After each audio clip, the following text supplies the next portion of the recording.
else I want. I think it looks much nicer now using the fan brush, really. And I'm using it sometimes with the wide side down, and then they all, the stems come out in different places, and sometimes the other way, doing crisscross, just to get a look of complete sort of wild abandonment, as wildflowers would grow. They wouldn't grow in straight lines, and they wouldn't grow all the same size. Sometimes they just grow in clumps and bushes. But this is meant to look like there's wild grass in between. So hopefully it can give that effect.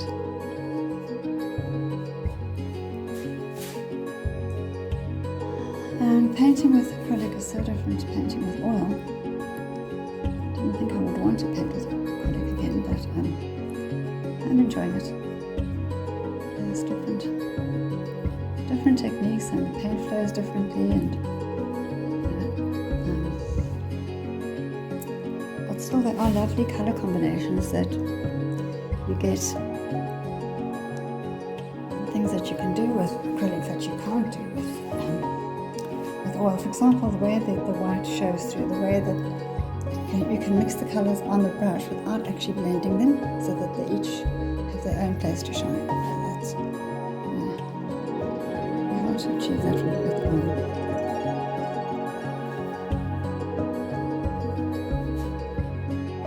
So doing different brush strokes with each colour, to place the colours next to each other. That would be very tedious.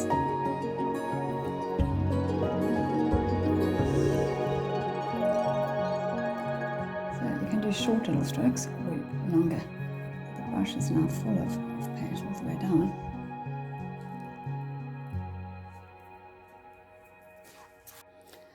I've decided that I'm going to do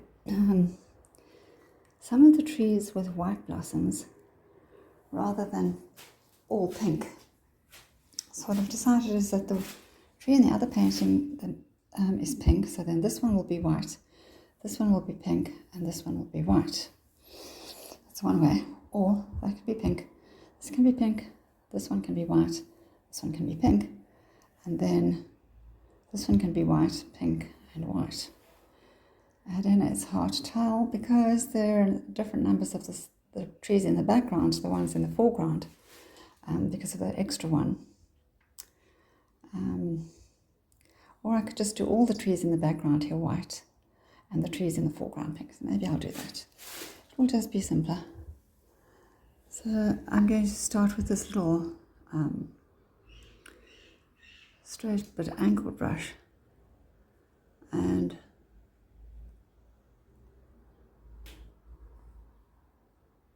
they don't have to be perfect shapes, but they are going to be blossom shapes, not just vague shapes. But they're far away, so again, I don't need to get into too much detail.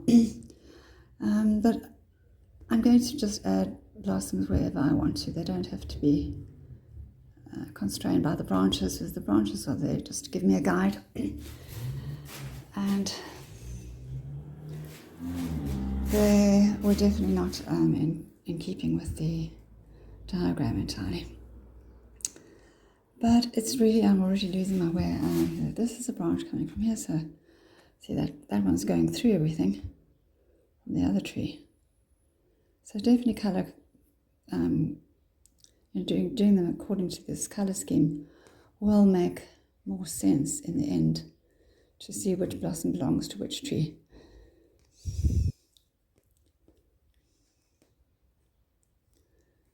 So I'm going to do that, and I'll bring you back when there are more blossoms. I've blocked in all the white cherry blossom, and what's nice about doing it this way is that it picks up the colours from underneath, so they're not a solid white. You can see a bit of blue through them, and you can see a bit of the red through them and around them, and that just gives a lovely change of shade to the white, because you don't want them to be all stark titanium white. And of course I'm going to put centres in later on. But first now I'm going to do the pink cherry blossom. And sometimes, like here in this tree, I noticed that there was a central tree trunk missing. It just wasn't there. So I just put the blossoms in, and I'll come back and add in the brown afterwards. But for the most part, all the branches are crisscrossing all the trees, so I had to just keep going back to the roots to see where that branch came from and try and stick to it. Like, for example, this one was not coming from this tree, it's coming from this tree, hanging down. And afterwards, I'm going to bring some of the branches hanging right down over the path. I've added some of the white blossoms to the grass there, but I won't add them onto the path yet. I don't think the white blossoms will fall that far, but I'll see when I add the pink ones. And I've added some white daisies, and of course they're not complete yet either. So now I'm going to add, when I'm using a smaller filbert brush than I did for the last tree, because these blossoms are a little bit further away on the other side of the river, whereas that one was close up. But the ones closest to me I will make quite large so that they're quite visible, and then they'll get more blurry as we get further away.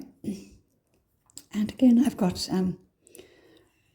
rose on my brush. I've got white, and this is rose, white, and some Persian rose. So a mix of all three. And the brush is quite dry. I think I may need to go back and add some water to it. It's a bit scratchy.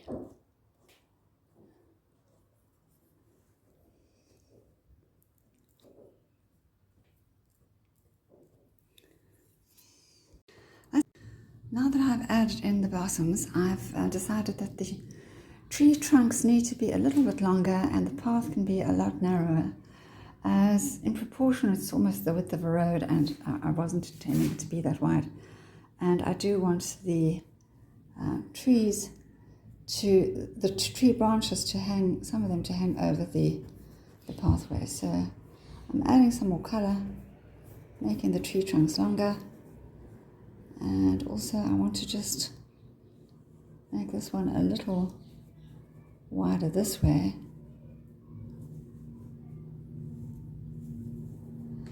And I mean, there doesn't even have to be a pathway like this at all. It could just be a little narrow, sandy pathway.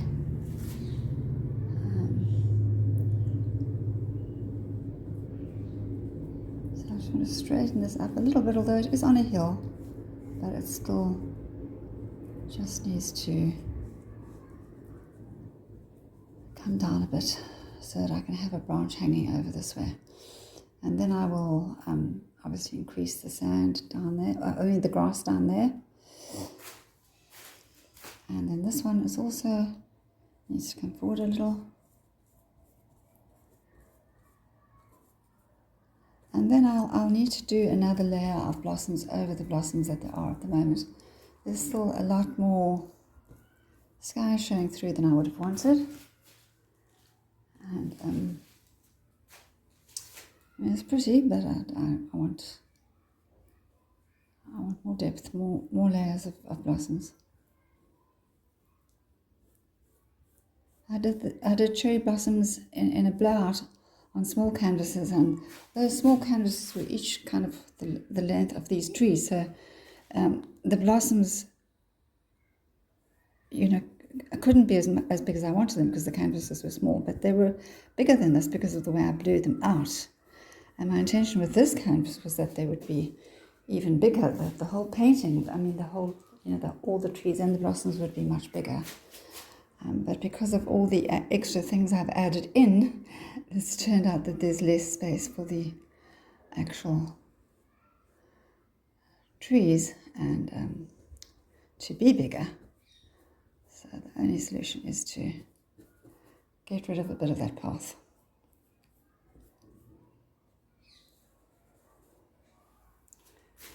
I've brought this branch out of here and coming down this way. Just need to add some more black to it. It's a bit too light. And then I need to just mix it up a bit. I'll use a smaller brush to drag that out. This one I've also added here. And again, there'll be smaller branches coming off. I'll just get the thin brush to do that quickly. And then I'll probably make the tree trunk a bit narrower here, so I add more. Well, maybe I'll just put blossoms over there so you won't see it. And I could have one coming out of here, coming from there down here. Doesn't have to be as thick. I think that will improve the look overall. So I'm going to just use the thin brush while it's wet and just drag that out to make thinner branches.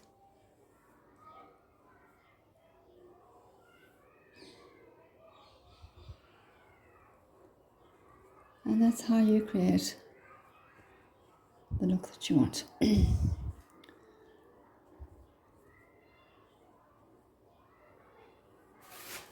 And the beauty of it all is that the petals will cover, a lot of it, so you really won't see much of the branches. Although you can see the branches there where I've covered them with petals. That's because they clearly need a second coat of painting.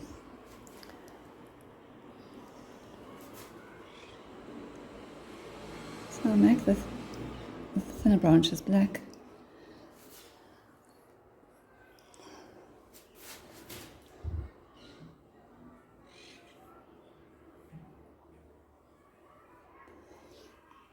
Now you can see I've added the blossoms onto this tree and it already makes a huge difference. So I'm going to refine that branch as it comes out of it, but that can wait. First I am doing the petals all over. And once I've done these extra petals, then I'm going to go back and do the second coating on the first petals that I put down. So it's a long process, layering until you get the look that you want. If I can do more, you can do less. It's entirely a matter of taste and preference, but I had a specific vision for this tree, and that's what I want to see. And so I'll take as long as I need to. It's just, it does mean standing for, many hours on end. And I always think, well, I'll just do this and I'll just do that, and before you know it, another hour's passed and I haven't even had anything to drink. Well, today, the heat is catching up with me. I'm so tired. I've already had a sleep in the middle of the day after being woken at the crack of dawn to go to an appointment, and now I don't know, the sleeping makes me more tired, I think, but I want to do this painting. So while I've got some vitality in me, I'm doing it. And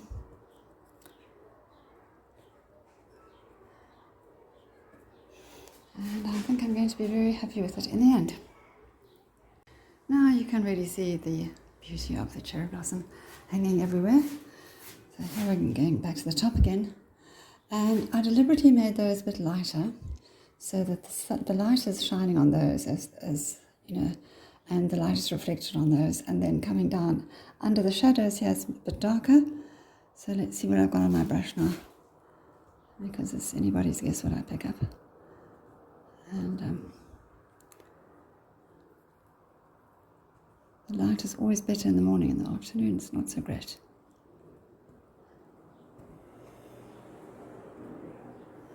So I think that's going to make a difference. And maybe it will hide a bit of the red. There's maybe a bit too much red still peeping through. It is pretty, but I think it's just a little bit too much.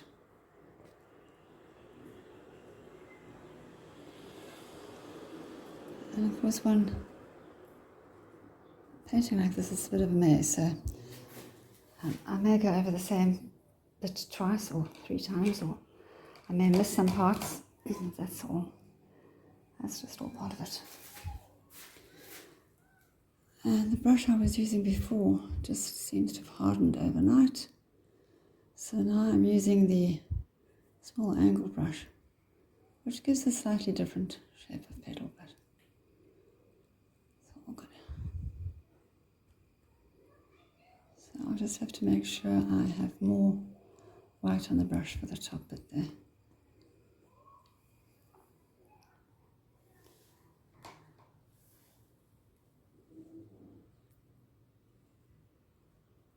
Because the pink on its own is very, the rose is very translucent.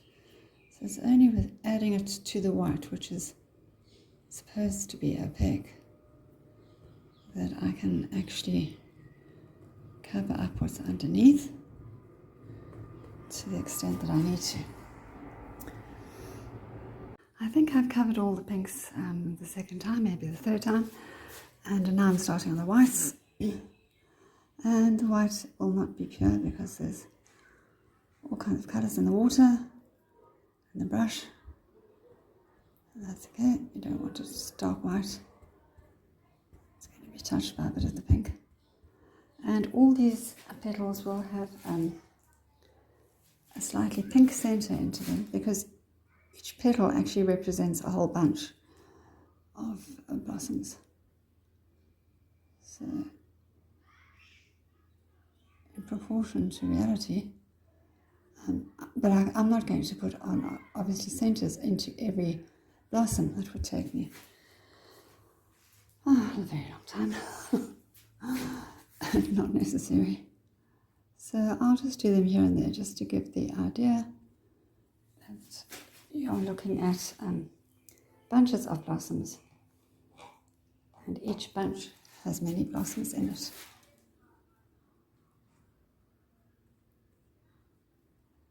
I need more paint. I think I've covered the white everywhere that I needed to cover. Add a few more fallen blossoms here and there of whites and pinks. And now I'm going to add these, the stems to these, oh, too much paint on the brush. I'm going to add the stems to these daisies with very light green. It's called pale green and white, the colour that made my first painting too bright. But now I think I can do with it some more of it in this painting, because this grass is quite dull down.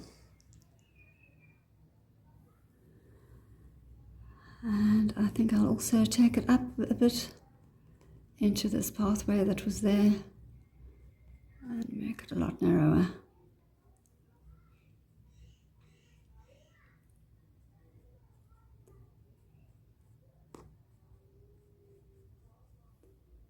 And then I'll come back and put the centres in the daisies.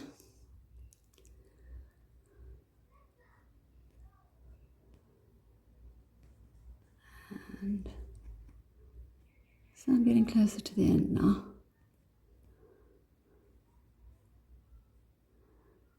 So I'll just continue. I've added stalks, I've added leaves, I've added more grass over the pathway. Perhaps not enough.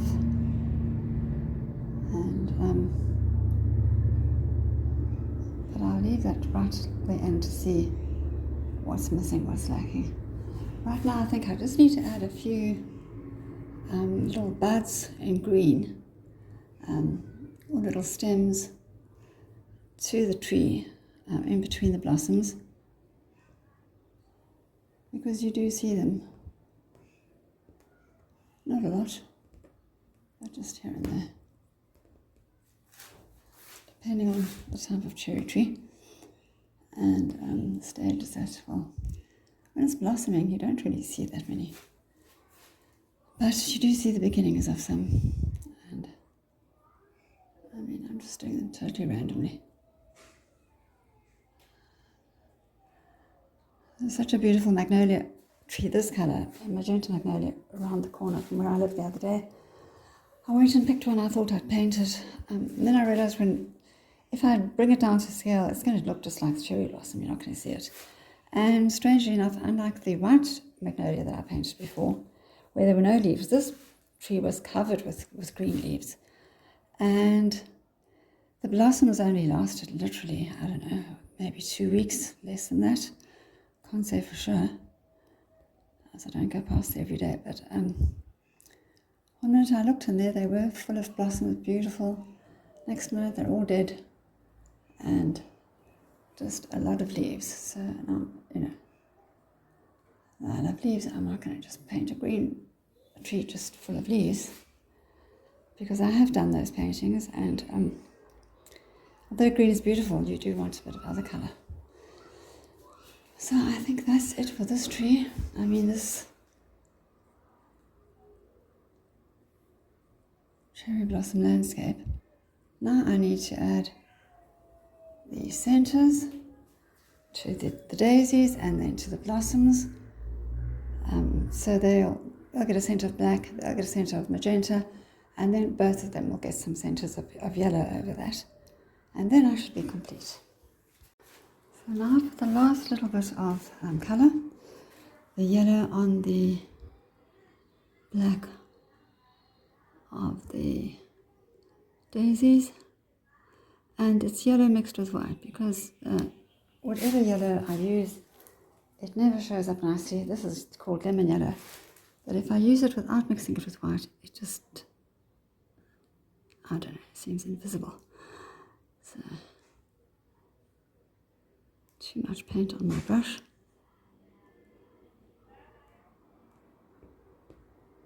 Just little dots meant to be there.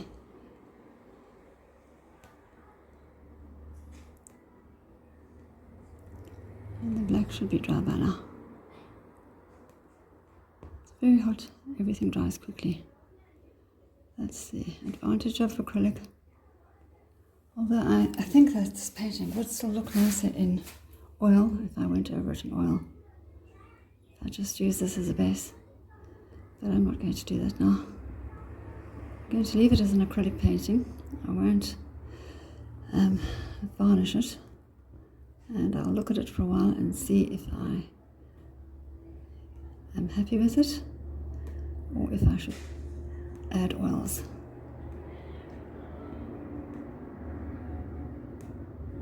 To make it look like my small cherry blossom painting. So here I'm going to just add some of the blossoms. Not all, but definitely it does make a difference. Even where I've added the magenta to the white, it's made a difference. Even though this is, it's abstract realism, it's not 100% realistic, but it's close to just representing what you would see if you were walking through a cherry blossom orchard. And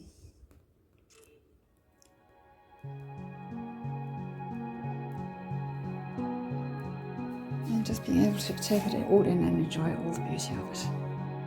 My final touch, I added a mixture of the burnt sienna and the burnt umber on my brush, and then just placing the brush flat, I made these marks to make it look like rings around the tree. This one's not so obvious, and this one less obvious because there's so many blossoms. But I just wanted this one to look realistic as it's the closest one.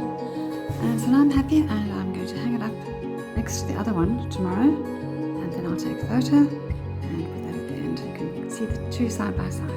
So thank you for watching. I hope you enjoyed it, and I'd love to hear your comments, tell me what you think, and if you would be interested in trying to paint something like this. There are so many possibilities for cherry blossoms. I have painted a few.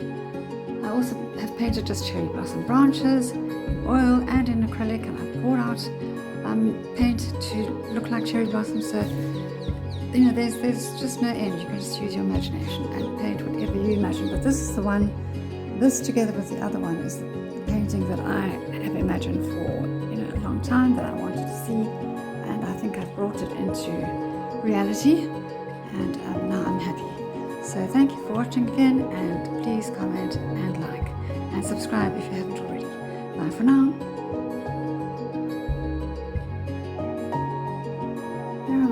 Side by side, and as you can see the river comes down. That painting's just a little higher. Paintings can be closer together. You can put one just just above the other, but just a lot closer. I'm not going to remove the nails on the wall now. I'll leave it just as it is. And still it looks lovely together as they are. So thank you for watching, and I hope I will get some comments and some response from my viewers and tell me what you think. Bye for now.